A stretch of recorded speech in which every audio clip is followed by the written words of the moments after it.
आज हम डिस्कस करेंगे LWC डेकोरेटर्स के बारे में।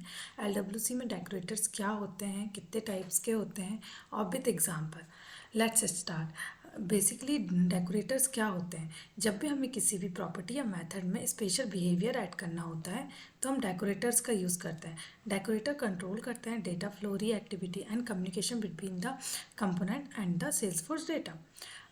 LWC में 3 टाइप्स के डेकोरेटर होते हैं: API @API decorator, @track and @wire. @API decorator क्या होता है? जो जब भी हमें कोई भी प्रॉपर्टी या कोई भी मेथड को, चाइल्ड कंपोनेंट को एक्सपोज करवाना होता है, जो कि किससे आ रही होगी? पेरेंट कंपोनेंट से। मतलब कोई भी वेरिएबल की वैल्यू हमको एक्सेस करनी है चाइल्ड कंपोनेंट में, तो हम @API वेरिएबल बना लेते हैं चाइल्ड कंपोनेंट में, और उसके थ्रू पेरेंट क्या करता है? उसको वैल्यू पास कर देता है। तो बेसिकली जब यूज़ किया जाता है जब हमें पेरेंट कंपोनेंट से डेटा को पास करना होता है चाइल्ड कंपोनेंट में, तो चाइल्ड कंपोनेंट में हमको @API लगा के लिखना होता है उस वैल्यू के लिए जिसमें वैल्यू आ रही होगी, है ना। जब भी पेरेंट कंपोनेंट की वैल्यू चेंज होगी तब चाइल्ड कंपोनेंट क्या होगा? री रेंडर होता है ऑटोमेटिकली। की पॉइंट क्या है? पेरेंट से चाइल्ड कम्युनिकेट करने के लिए किया जाता है। प्रॉपर्टी रीड ओनली होती है चाइल्ड के लिए, हाँ, प्रॉपर्टी रीड ओनली होती है। चाइल्ड उस प्रॉपर्टी को यूज़ तो कर सकता है पर उस पर कोई भी अपडेट नहीं कर सकता। ट्रिगर को ट्रिगर हर बार ट्रिगर होता है री render when the value change, जब भी वैल्यू में चेंजेस आते हैं। जब हमको पास करना होता है कोई भी रिकॉर्ड या configuration data from parent to child. Okay.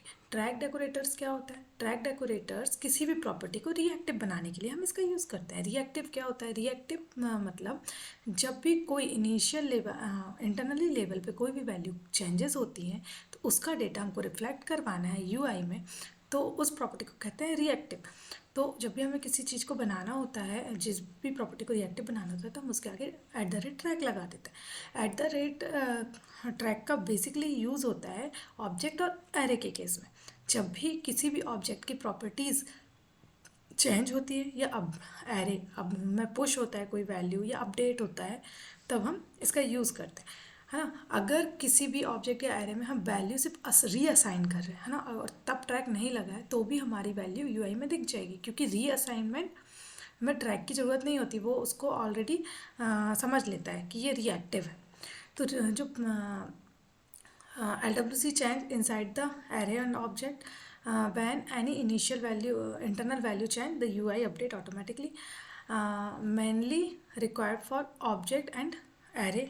Object और एरे में यूज़ होता है। Primitive data are reactive already by default होती है, जैसे इंटीजर, स्ट्रिंग, ये प्रिमिटिव डेटा टाइप्स हैं जो ऑलरेडी रिएक्टिव होते हैं। इम्प्रूव करता है यूआई की consistency. Update field inside the object में कोई फील्ड, तो फॉर्म का अपडेट होना।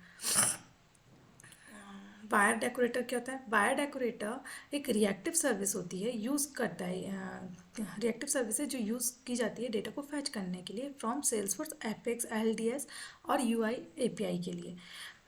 ये ऑटोमेटिकली रन होता है जब भी कंपोनेंट लोड होता है। ये क्या करता है? सेल्सफोर्स की कैशिंग का यूज़ करता है। मतलब एक बार एपेक्स से डेटा निकाल लिया और उसको सेल्सफोर्स की कैशिंग में रखा जब तक कि रीलोड नहीं हो रहा है कंपोनेंट, या फिर से वायर डेकोरेटर कॉल नहीं हो रहा है तब तक। तो जब भी एक बार निकाल लिया, तो जब जब हमको यूज़ पड़ रहा है तो वो बार बार एपेक्स की कॉलिंग नहीं प्रोवाइड करना निगलेक्ट करता है ना, कि बार बार हमको एपेक्स की कॉलिंग नहीं करना। वो सिंपल डेटा है, जब क्वेरी करा के सिंपल डेटा हमको बस चाहिए तो हम वायर का यूज़ कर लेते हैं। उसमें कोई भी लॉजिक नहीं लिखना है, कुछ भी नहीं करना है, सिंपल वायर का यूज़ करते हैं। Rerun when the reactive parameter change, जब भी रिएक्टिव पैरामीटर चेंज होता है। ऑटोमेटिक ऑन रिएक्टिव होता है, इम्प्रूव करता है performance through the caching. Less control compare to imperative call. ये हम नेक्स्ट वीडियो में डिस्कस करेंगे। डिस्प्लेइंग अकाउंट और contact list in on a page load. ठीक है, let's see the example here.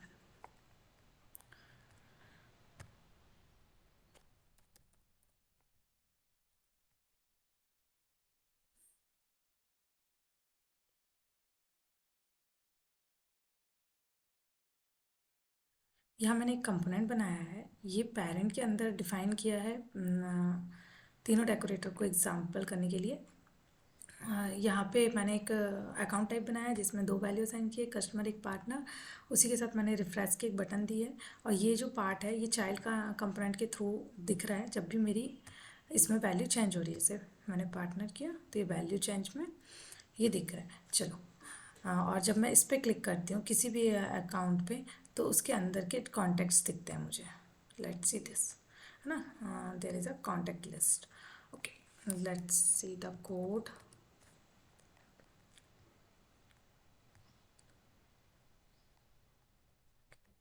यहाँ पे मैंने दो कंपोनेंट बनाए हैं, एक डेकोरेटर चाइल्ड और एक डेकोरेटर पेरेंट।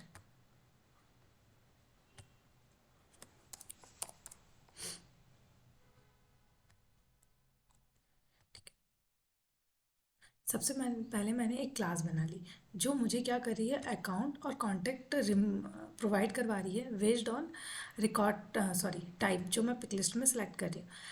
और इसको मैंने क्या बनाया है, कैचेबल ट्रू, मतलब ये इस मेथड का यूज़ मैं बायर के लिए वायर फंक्शन में करूँगी। क्योंकि जब भी हमको वायर फंक्शन में किसी मेथड को कॉल करना होता है, किसी मेथड का हम यूज़ कर रहे हैं, तो हमको उसके सामने लिखना होता है कैचेबल ट्रू। तो इससे ये डिफाइन हो जाता है कि कैच वाली मेमोरी रखेगा।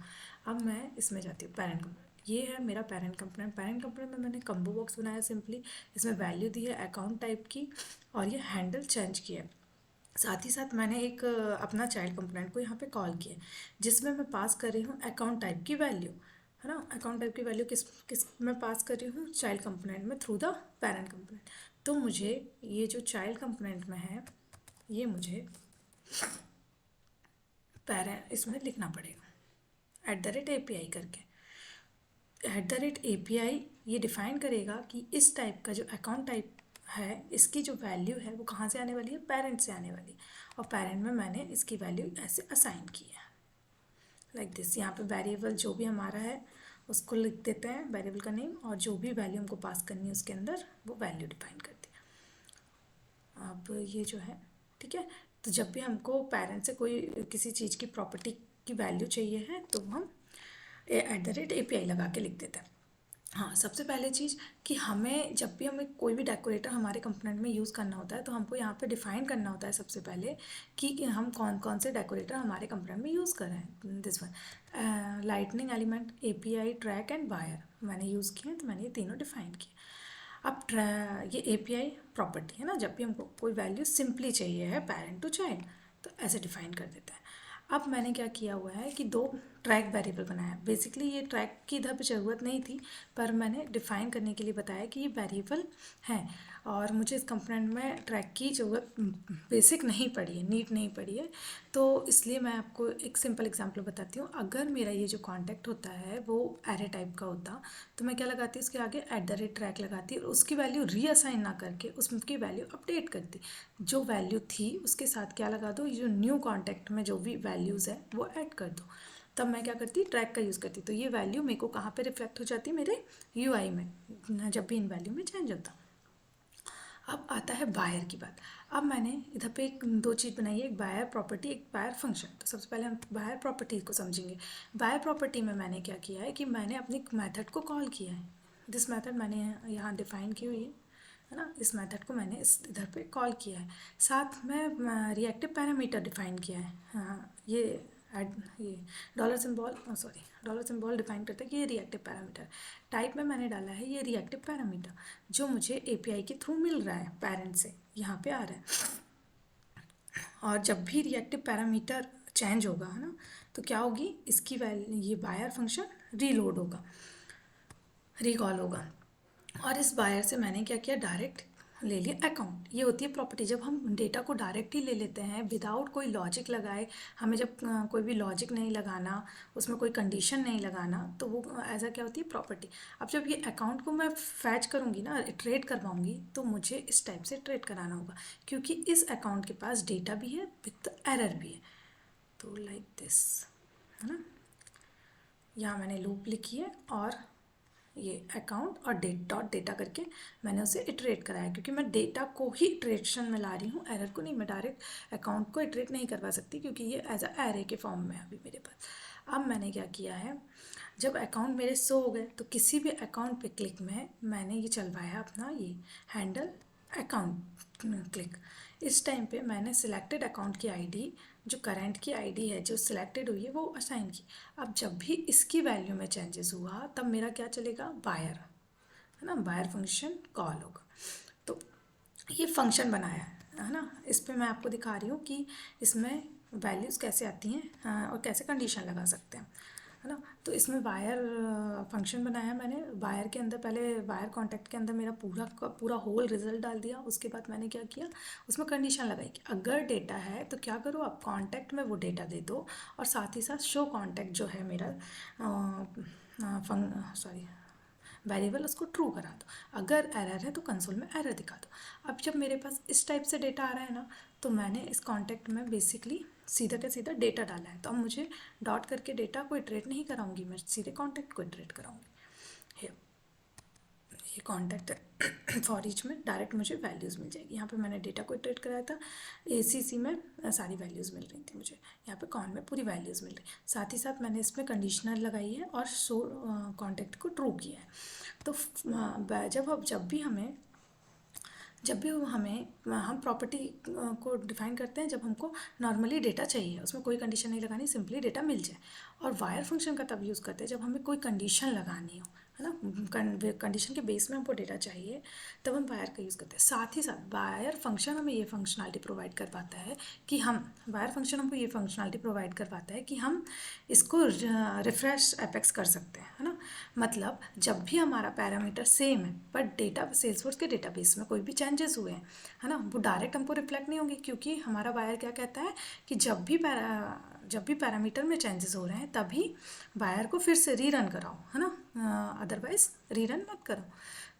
बाकी कैश में यूज़ करो, कैश का जो डेटा है वही यूज़ करो। पर अगर हम उस टाइम पे चाहते हैं कि हम अपना पेज लोड ना करें और हमको क्या मिल जाए, और पैरामीटर भी चेंज ना करें, और साथ ही साथ हमको क्या मिल जाए, ओरिजिनल डेटा जो अभी चेंज हुआ है, तो हम उस समय रिफ्रेश एपेक्स वायर फंक्शन के साथ यूज़ किया जा सकता है।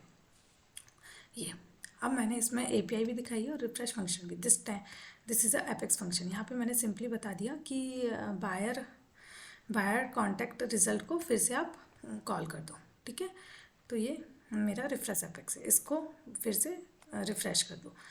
अब इसके साथ ही साथ क्या होता है, हमारे पास एक API फंक्शन होता है जो कि पेरेंट जो कौन कॉल करता है, पेरेंट। अगर हमें कोई भी फंक्शन में ऐसा कुछ लिखना है, ऐसा कोई कोड करना है जो हमारा पेरेंट के थ्रू क्या हो, कंट्रोल हो, है ना, तो हम API लगा के उसको लिख देते हैं। जैसे मैंने यहाँ बनाया रिफ्रेश चाइल्ड करके एक API फंक्शन है, ये किसके थ्रू कॉल होगा, पेरेंट के थ्रू, है ना। और इसके अंदर मैंने रिफ्रेश वाला अपना कोड डाला हुआ है। तो ये पेरेंट के अंदर मुझे सिंपली क्या करना होगा, पेरेंट कीजिए, इसमें मुझे सिंपली करना होगा हैंडल रिफ्रेश में मैंने ये जो एक बटन बनाई हुई है हैंडल रिफ्रेश में, मैं उस बटन को क्लिक करने पे, हाँ, इस बटन के क्लिक करने पे मेरा चाइल्ड कंपोनेंट का कोड कॉल होगा। उसके लिए मैंने ये जो है क्वेरी सिलेक्टर करके ये चाइल्ड कॉम है, ये एक क्लास है जो चाइल्ड कंपोनेंट में लगी हुई है, दिस वन, है ना। मैंने तो इसके थ्रू एक चाइल्ड कंपोनेंट का अपना बुलाया और चाइल्ड कंपोनेंट में जो मेथड लगाई हुई है मैंने रिफ्रेश चाइल्ड डेटा, उसको मैंने कॉल कर लिया इसके थ्रू। तो ये वाली मेथड मेरी कॉल हो जाएगी, ठीक है, ओके। इसमें हमने चारों पॉइंट अपने कवर कर लिए। API प्रॉपर्टीज़ क्या होती हैं, API फंक्शन क्या होते हैं, ट्रैक डेकोरेटर कहाँ यूज़ किया जाएगा, बायर प्रॉपर्टीज़ क्या होती हैं, बायर फंक्शन क्या होते हैं। I hope this video helpful for you. Thank you so much for watching.